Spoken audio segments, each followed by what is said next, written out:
Everyone, जितने भी लोग 2025 में आर्मी अग्निवीर का पेपर देने वाले हैं तो ये क्लास आपके लिए इम्पोर्टेंट रहने वाली। आज की इस क्लास में हम जीके के मोस्ट इम्पोर्टेंट 30 प्रश्न करने वाले हैं। आपको अच्छे तरीके से सारे प्रश्नों को करना है और लास्ट में क्लास खत्म होने के बाद बताना है कि टोटल आपके कितने प्रश्न सही हैं। तो आज की क्लास का जो प्रश्न नंबर हमारा 1 रहने वाला है वो है, वर्तमान में भारतीय राज्य उत्तर प्रदेश के राज्यपाल कौन है? तो उसके जो ऑप्शंस हैं, रघुवर दास, बनवारी लाल, कलराज मिश्र, आनंदीबेन पटेल। तो आपको बताना है वर्तमान में भारतीय राज्य उत्तर प्रदेश के राज्यपाल कौन है? तो इस प्रश्न का सही जवाब option number D, Anandiben Patel, जो कि ऑप्शन नंबर डी बिल्कुल सही जवाब हो जाएगा। आपको अच्छे तरीके से याद रखना है, जो वर्तमान में भारतीय राज्य उत्तर प्रदेश के राज्यपाल हैं वो आपके आनंदीबेन पटेल हैं।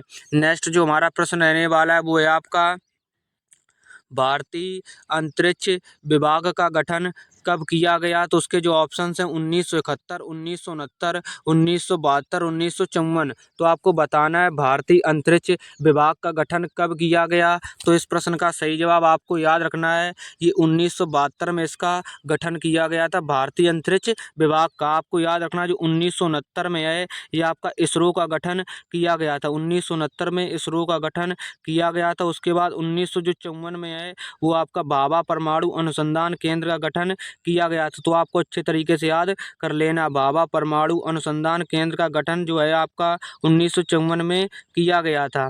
नेक्स्ट जो हमारा प्रश्न रहने वाला है, आपके पेपर में ठीक इसी टाइप के ही प्रश्न पूछे जाएंगे। जितने मैं आपको प्रश्न करा रहा हूँ सारे प्रश्न आपको अच्छे तरीके से याद करते चलना है। नेक्स्ट जो हमारा प्रश्न रहने वाला वो, प्रसिद्ध सास बहू मंदिर किस स्थान पर स्थित है? तो उसके जो ऑप्शंस हैं, ग्वालियर, आगरा, फतेहपुर सीकरी, अहमदाबाद। तो आपको बताना है प्रसिद्ध सास बहू मंदिर किस स्थान पर स्थित है। इस प्रश्न का सही जवाब आपको ग्वालियर, जो कि ऑप्शन नंबर ए बिल्कुल सही जवाब हो जाएगा। आपको याद रखना है जो सास बहू मंदिर है वो आपका ग्वालियर में स्थित है। नेक्स्ट जो हमारा प्रश्न रहने वाला है वो है, भारत में प्रथम महिला प्रधानमंत्री कौन बनी थी? तो उसके जो ऑप्शंस हैं, प्रतिभा पाटिल, इंदिरा गांधी, सरोजनी नायडू, किरण बेदी। तो आपको बताना है भारत में प्रथम महिला प्रधानमंत्री कौन बनी थी? तो आपका Indira Gandhi, option number B बिल्कुल सही जवाब हो जाएगा। उसके बाद आपको याद रखना है जो इंदिरा गांधी हैं ये वित्त मंत्री भी थी। तो आपको अच्छे तरीके से याद रखना है, वित्त मंत्री इंदिरा गांधी जो थी वो आपकी पहली थी। तो आपको अच्छे तरीके से याद रखना है। नेक्स्ट जो हमारा प्रश्न रहने वाला है, प्रश्न नंबर 5, आपको सारे प्रश्नों को अच्छे तरीके से याद रखना है। नेक्स्ट जो हमारा प्रश्न रहने वाला वो, सुईमिनी लोक नृत्य किस राज्य से संबंधित है? तो उसके जो ऑप्शन है, केरल, तमिलनाडु, हरियाणा, राजस्थान। तो आपको बताना है सुईमिनी लोक नृत्य किस राज्य से संबंधित है। तो इस प्रश्न का सही जवाब आपको याद रखना है, ये आपका राजस्थान से संबंधित है। राजस्थान से आपको याद रखना है, राजस्थान से आपका एक घूमर लोक नृत्य भी संबंधित है। तो आपको अच्छे तरीके से याद रखना है। नेक्स्ट जो हमारा प्रश्न रहने वाला है वो है, लोसुंग त्यौहार निम्नलिखित में से कहाँ पर मनाया जाता है? तो उसके जो ऑप्शंस हैं, असम, मणिपुर, मिजोरम, सिक्किम। तो आपको बताना है लोसुंग त्यौहार निम्नलिखित में से कहाँ पर मनाया जाता है। तो इस प्रश्न का जो सही जवाब होगा आपको याद रखना है, ये आपका सिक्किम में मनाया जाता है, जो कि ऑप्शन नंबर डी बिल्कुल सही जवाब हो जाए। जो आपको बताना है जो लोसर त्यौहार है वो कहाँ पर मनाया जाता है, आपके पेपर में काफ़ी बार पूछा जा चुका है। तो लोसर जो आपका त्यौहार है ये आपका लद्दाख और अरुणाचल प्रदेश में मनाया जाता है। तो आपको अच्छे तरीके से याद रखना है, जो आपका लोसर त्यौहार है ये आपका अरुणाचल प्रदेश, मतलब लद्दाख और अरुणाचल प्रदेश में मनाया जाता है। आपको अच्छे तरीके से याद रखना है। नेक्स्ट जो हमारा प्रश्न रहने वाला, आपको सारे प्रश्न अच्छे तरीके से याद कर लेना। जितने भी मैं आपको प्रश्न करा रहा हूँ सारे प्रश्न मोस्ट इंपॉर्टेंट हैं। और जितने भी लोग चैनल पर नए हैं तो चैनल को सब्सक्राइब कर लेना। आप लोगों को इस क्लास का पूरा PDF हमारे टेलीग्राम चैनल पर विद आंसर सहित मिल जाएगा। तो जितने भी लोग अभी तक टेलीग्राम चैनल से नहीं जुड़े हैं तो आप लोग टेलीग्राम चैनल से ज़रूर जुड़ जाएं। टेलीग्राम चैनल का लिंक आपको वीडियो के डिस्क्रिप्शन बॉक्स में मिल जाएगा। नेक्स्ट जो हमारा प्रश्न रहने वाला है वो है, निम्न में से कौन सी नदी का उद्गम भारत में नहीं है? तो उसके जो ऑप्शंस हैं, झेलम, सतलज, चिनाब, रावी। तो आपको बताना है इनमें से कौन सी नदी का उद्गम भारत में नहीं है। तो आपको अच्छे तरीके से इस प्रश्न का जो राइट आंसर है आपको याद रखना है। इस प्रश्न का सही जवाब आपको चिनाब नदी, जो कि ऑप्शन नंबर सी बिल्कुल सही जवाब आप हो जाएगा। आपको याद रखना है जो सतलज नदी का उद्गम है वो आपका राक्षस ताल से है। तो आपको अच्छे तरीके से याद रखना है, राक्षस ताल से सतलज नदी का उद्गम उद्गम स्थल है। तो आपके पेपर में काफ़ी बार पूछा जा चुका है, आपको अच्छे तरीके से याद रखना है। राक्षस ताल से आपको याद रखना है, जो आपकी ये रावी नदी है, ये आपका जो हिमाचल प्रदेश में रोहतांग दर्रा है वहाँ से इसका उद्गम स्थान होता है। हिमाचल प्रदेश में जो रोहतांग दर्रा है वहाँ से रावी नदी का उद्गम स्थान होता है। तो आपको अच्छे तरीके से याद रखना है रोहतांग दर्रा। नेक्स्ट जो हमारा प्रश्न रहने वाला है, जितनी भी इम्पोर्टेंट जानकारी मैं आपको सारी जानकारी अच्छे से बताता चल रहा हूँ, आपको वो सारी जानकारी याद कर लेना है। नेक्स्ट जो हमारा प्रश्न है, दो विद्युत आवेशों के बीच का कारगर बल किससे संबंधित होता है? तो उसके जो ऑप्शंस हैं, एम्पियर के नियम पर, कूलाम्ब के नियम पर, फैराडे के नियम पर, ओम के नियम पर। तो आपको याद रखना है, जो दो विद्युत आवेशों के बीच कारगर बल जो होता है वो आपके कूलाम्ब के नियम पर संबंधित होता है। तो ऑप्शन नंबर 20 प्रश्न का बिल्कुल राइट जवाब हो जाएगा। नेक्स्ट जो हमारा प्रश्न रहने वाला है वो आपको याद रखना है, वर्तमान में 18वीं लोकसभा के अध्यक्ष कौन है? तो उसके जो ऑप्शंस हैं, राजीव, सुमित्रा, ओम बिरला, तुषार मेहता। तो आपको बताना है वर्तमान में 18वीं लोकसभा के अध्यक्ष कौन है? तो इस प्रश्न का सही जवाब आपको अच्छे तरीके से याद रखना है, ओम बिरला, जो कि ऑप्शन नंबर सी बिल्कुल सही जवाब हो जाएगा। ये वर्तमान में 18वीं लोकसभा के अध्यक्ष हैं, आपको अच्छे तरीके से याद रखना है।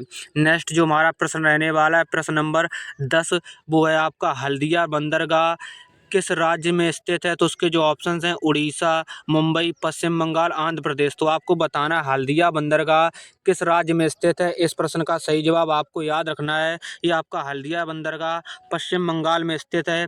और आपको याद रखना है, जो हल्दिया बंदरगाह इसका जो नया नाम है वो क्या है? तो ये पेपर में काफ़ी बार पूछा गया है, इसका जो नया नाम है वो क्या है? तो आपको अच्छे तरीके से याद रखना है, हल्दिया बंदरगाह का जो नया नाम है वो आपको याद रखना है, श्यामा प्रसाद मुखर्जी। तो आपके पेपर में इसी टाइप के ही प्रश्न पूछे जाएंगे। बस आपको जितने मैं प्रश्न करा रहा हूँ सारे प्रश्नों को आपको अच्छे तरीके से याद रखना है। श्यामा प्रसाद आपको याद रखना है, जो आपका हल्दिया बंदरगाह इसका जो नया नाम है श्यामा प्रसाद मुखर्जी। तो आपको अच्छे तरीके से याद रखना है, मुखर्जी। नेक्स्ट जो हमारा प्रश्न रहने वाला आपको अच्छे तरीके से याद रखना है। नेक्स्ट जो हमारा प्रश्न है, गंगा नदी को कब राष्ट्रीय नदी घोषित किया गया था? तो उसके जो ऑप्शंस हैं, 2005, 2006, 2008, 2010। तो गंगा नदी को कब राष्ट्रीय नदी घोषित किया गया था? तो ऑप्शन नंबर सी 2008 में गंगा नदी को राष्ट्रीय नदी घोषित किया गया था। आपको याद रखना है, 4 नवंबर 2008 को गंगा नदी को राष्ट्रीय नदी घोषित किया गया था, 4 नवंबर 2008।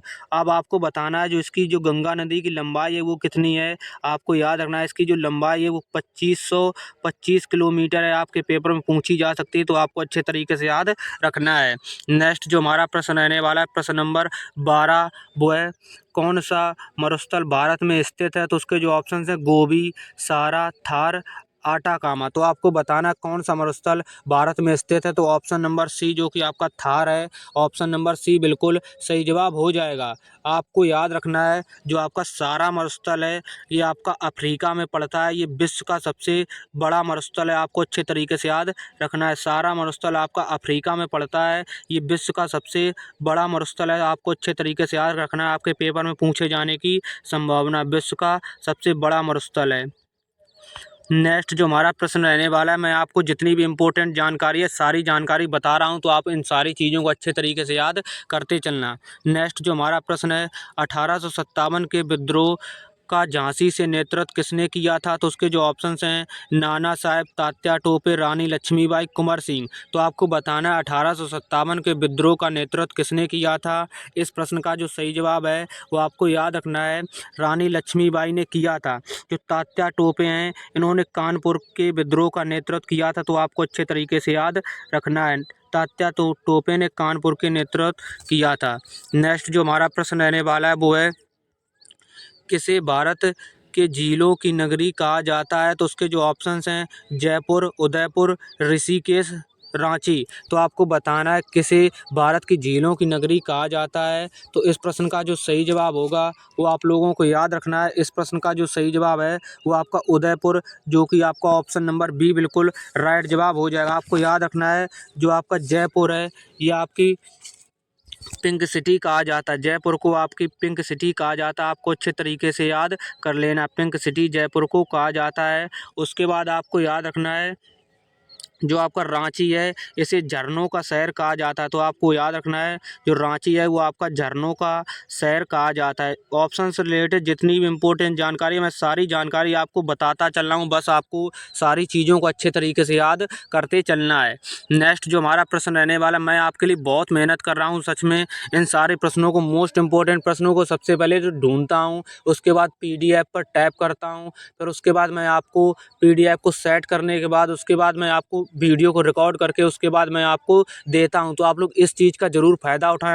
अगर आप सभी लोग जितनी भी मैं क्लासें करा रहा हूं सारी क्लासों को अच्छे से कंप्लीट करेंगे तो आप लोग GK और GS में एक अच्छा स्कोर पेपर में ज़रूर कर आएंगे।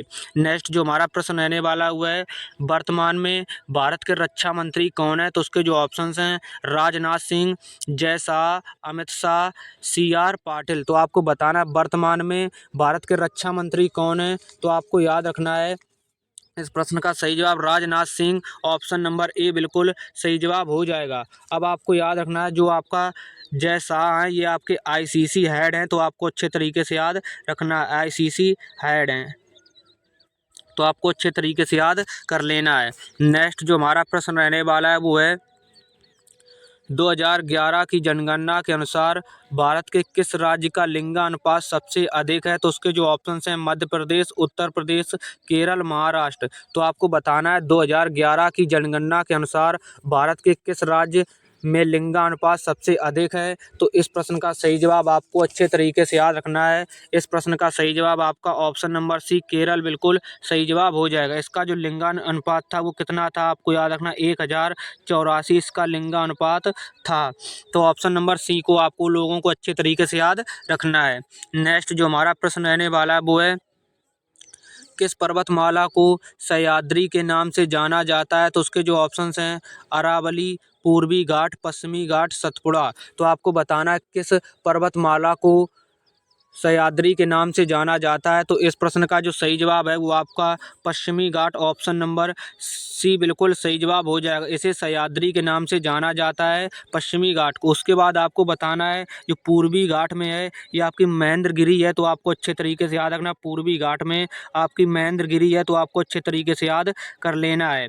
नेक्स्ट जो हमारा प्रश्न रहने वाला, आपको सारे प्रश्नों को अच्छे तरीके से याद कर लेना और आप लोग टेलीग्राम चैनल से ज़रूर जुड़ जाना। जितने भी लोग अभी तक हमारे टेलीग्राम चैनल से नहीं जुड़े हैं, वहाँ पर आप लोगों को एक फ़ायदा हो जाएगा कि आप लोगों को हर क्लास का PDF दिया जाता है, तो आप लोग वहाँ से अपना रिवीजन अच्छे तरीके से कर सकते हैं। नेक्स्ट जो हमारा प्रश्न रहने वाला है वो है इंदिरा गांधी राष्ट्रीय मानव संग्रहालय भारत का कार्यकाल कहाँ पर स्थित है? तो उसके जो ऑप्शंस हैं, विशाखापट्टनम, भोपाल, मुंबई, नोएडा। तो आप लोगों को अच्छे तरीके से याद रखना है जो इंदिरा गांधी राष्ट्रीय मानव संग्रहालय का प्रधान कार्यकाल कहाँ पर स्थित है? तो इस प्रश्न का सही जवाब आपको अच्छे तरीके से याद रखना है जो आपके भोपाल में स्थित है, ऑप्शन नंबर बी आप लोगों को अच्छे तरीके से याद रखना है। नेक्स्ट जो हमारा प्रश्न रहने वाला है वो है किस पर्वत श्रेणी को सतपुड़ा की रानी कहा जाता है? तो उसके जो ऑप्शंस हैं, पंचमढ़ी, अरावली, नीलगिरी, इनमें से कोई नहीं। तो आप लोगों को बताना है किस पर्वत श्रेणी को सतपुड़ा की रानी कहा जाता है? तो इस प्रश्न का सही जवाब आपको याद रखना है ये पंचमढ़ी, जो कि ऑप्शन नंबर ए बिल्कुल राइट जवाब हो जाएगा। नेक्स्ट जो हमारा प्रश्न रहने वाला, आप लोगों को सारे प्रश्नों को अच्छे तरीके से याद कर लेने हैं। नेक्स्ट जो हमारा प्रश्न है वो है NIT का फुल फॉर्म क्या है? तो उसके जो ऑप्शंस हैं, national institute of technology, national Indian agency, institute of technology, none of these, मतलब इनमें से कोई नहीं। तो आपको बताना है NIT का फुल फॉर्म क्या है? तो आपको अच्छे तरीके से याद रखना है जो NIT का फुल फॉर्म है वो आपका नेशनल इंस्टीट्यूट ऑफ टेक्नोलॉजी, जो कि आपका ऑप्शन नंबर ए बिल्कुल राइट जवाब हो जाएगा। आपके पेपर में एक फुल फॉर्म जरूर पूछा जाएगा, तो मैं आपको अच्छे तरीके से सारे मोस्ट इंपॉर्टेंट फुल फॉर्म हर क्लास में एक एक कराता चल रहा हूँ, तो आप लोग सारी चीज़ों को अच्छे तरीके से यहाँ से कवर कर सकते हैं। नेक्स्ट जो हमारा प्रश्न रहने वाला है वो है अमेरिका ने परमाणु बम किस देश पर गिराया था? तो उसके जो ऑप्शन हैं, जर्मनी, जापान, रूस, पाकिस्तान। तो आपको बताना है अमेरिका ने परमाणु बम किस देश पर गिराया था? तो इस प्रश्न का जो सही जवाब है वो आपको याद रखना है जो जापान पर गिराया था, आपको अच्छे तरीके से याद रखना है। जो आप हिरोशिमा पर बम गिराया था, आपको बताना है मोस्ट इम्पोर्टेंट बात है, जो कि हिरोशिमा पर बम गिराया था ये कब गिराया था? तो आपको याद रखना है ये आपका गिराया था 6 अगस्त 1945 को हिरोशिमा पर बम गिराया था, 6 अगस्त 1945 को। उसके बाद आपको याद रखना है, मैं आपको बता दे रहा हूँ, जो नागासाकी पर बम गिराया था वो 9 अगस्त 1945 को गिराया था। यहाँ पर लिखने की जगह नहीं तो मैं आपको लिखकर बता देता। तो आपको याद रखना है, जो नागासाकी पर बम गिराया था वो आपका 9 अगस्त 1945 पर गिराया था। हिरोशिमा पर 6 अगस्त 1945 पर बम गिराया था। तो आपको अच्छे तरीके से याद रखना है। नेक्स्ट जो हमारा प्रश्न रहने वाला है, देखिए ऑप्शन से रिलेटेड मैं आपको वही जानकारी बताता हूँ जो जानकारी आपके पेपर में पूछे जाने की 100% संभावना है। तो आप लोगों को अच्छे तरीके से सारी चीज़ों को यहाँ से कवर करते चलना है। नेक्स्ट जो हमारा प्रश्न रहने वाला है, डोगरी भाषा मुख्य रूप से कहाँ पर बोली जाती है? तो आपको बताना है डोगरी भाषा मुख्य रूप से कहाँ पर बोली जाती है। तो उसके जो ऑप्शंस हैं, सिक्किम, उत्तराखंड, असम, जम्मू और कश्मीर। तो डोगरी भाषा आपको याद रखना है, आपकी डोगरी भाषा जम्मू और कश्मीर में बोली जाती है। तो ऑप्शन नंबर डी आपको बिल्कुल अच्छे तरीके से याद रखना है। नेक्स्ट जो हमारा प्रश्न रहने वाला है वो है आपका, दीन ए इलाही धर्म की शुरुआत किस मुगल शासक ने की थी? तो उसके जो ऑप्शन हैं, अकबर, जहांगीर, शाहजहां, इल्तुतमिश। तो आपको बताना है, दीन ए इलाही धर्म की शुरुआत किस मुगल शासक ने की थी? इस प्रश्न का जो राइट जवाब होगा आपका अकबर ने की थी। तो दीन ए इलाही धर्म की शुरुआत कब हुई थी आपको बताना है। दीन ए इलाही धर्म की शुरुआत जो हुई थी 1582 ईस्वी में हुई थी। आपको अच्छे तरीके से याद रखना है। नेक्स्ट जो हमारा प्रश्न रहने वाला है वो है आपका, ग्वादर बंदरगाह कहाँ स्थित है? तो उसके जो ऑप्शन हैं, पाकिस्तान, ईरान, भारत, श्रीलंका। तो आपको बताना है ग्वादर बंदरगाह कहाँ स्थित है। तो इस प्रश्न का सही जवाब आपका याद रखना है पाकिस्तान, जो कि ऑप्शन नंबर ए बिल्कुल सही जवाब हो जाएगा। आपको अच्छे तरीके से याद रखना है, जो आपका ग्वादर बंदरगाह ये आपका पाकिस्तान में स्थित है। नेक्स्ट जो हमारा प्रश्न रहने वाला है, आज की क्लास में टोटल 30 प्रश्न लिए गए हैं। आपको पूरा क्लास समाप्त होने के बाद ईमानदारी पूर्वक कमेंट करके बताना कि इन जीके के 30 प्रश्नों में से टोटल आपके कितने प्रश्न सही हैं। नेक्स्ट जो हमारा प्रश्न रहने वाला है वो है, कौन सा भारतीय राज्य भारत का बांग्लादेश के साथ सीमा साझा नहीं करता? तो उसके जो ऑप्शंस हैं, असम, मिजोरम, मणिपुर, त्रिपुरा। आपको अच्छे तरीके से प्रश्न को पढ़ लेना है, फिर उसका राइट आंसर बताना है। तो आपको बताना है कौन सा भारतीय राज्य भारत बांग्लादेश के साथ सीमा साझा नहीं करता? तो इस प्रश्न का सही जवाब आपको याद रखना है, आपका Manipur, option number C right जवाब हो जाएगा। आपको याद रखना है, जो आपका मिजोरम है ये आपका मेघालय और पश्चिम बंगाल के साथ सीमा साझा करता है। मेघालय मेघालय और पश्चिम बंगाल। तो आपको अच्छे तरीके से याद रखना है, मेघालय और पश्चिम बंगाल के साथ सीमा साझा करता है आपका जो मिजोरम है। नेक्स्ट जो हमारा प्रश्न रहने वाला है, प्रश्न नंबर 26, वो है आपका, नोकरेक राष्ट्रीय उद्यान किस राज्य में स्थित है? तो उसके जो ऑप्शंस हैं, त्रिपुरा, मणिपुर, मिजोरम, मेघालय। तो आपको बताना है नोकरेक राष्ट्रीय उद्यान किस राज्य में स्थित है। इस प्रश्न का सही जवाब अब आपको याद रखना है, जो Meghalaya, option number D right जवाब हो जाएगा। आपको अच्छे तरीके से याद रखना है। नेक्स्ट जो हमारा प्रश्न रहने वाला है, प्रश्न नंबर 27, वो है आपका, भारत में कौन सी नदी भ्रंश घाटी से होकर बहती है? तो उसके जो ऑप्शंस हैं, पेरियार, नर्मदा, पेंगंगा, सोन। तो आपको बताना है भारत में कौन सी नदी भ्रंश घाटी से होकर बहती है। तो इस प्रश्न का सही जवाब आपको याद रखना है, नर्मदा नदी, ऑप्शन नंबर बी राइट जवाब हो जाएगा। जो नर्मदा नदी से नदी बहती है तो आपको याद रखना है ये आपकी ताप्ती बहती है। उसके बाद आपकी एक और नदी है जो कि आपका याद रखना है, ये जो आपकी नदी है दामोदर नदी भी नर्मदा नदी से होकर बहती है, दामोदर नदी। तो आपको अच्छे तरीके से याद कर लेना है।